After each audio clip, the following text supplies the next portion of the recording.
செங்கல்பட்டு அருகே உள்ள ஆப்பூர் வனப்பகுதியில் பிடிக்க சென்ற காவலர்களை தாக்கிவிட்டு தப்பிச் செல்ல முயன்ற பிரபல ரவுடியை துப்பாக்கியால் சுட்டு காவல்துறையினர் பிடித்துள்ளனர்.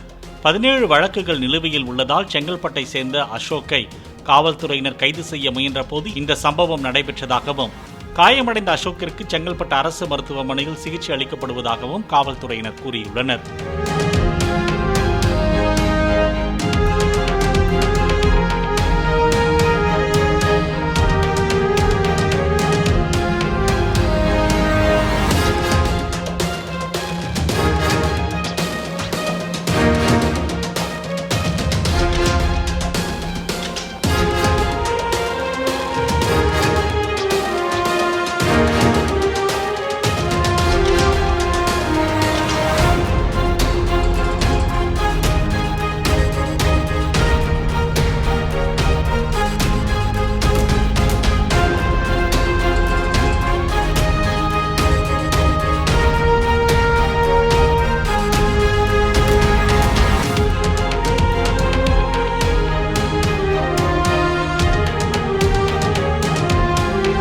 பிளே ஸ்டோர் மற்றும் ஆப் ஸ்டோரில் இருந்து பாலிமர் செயலியை QR கோடு மூலம் பதிவிறக்கம் செய்யுங்கள்.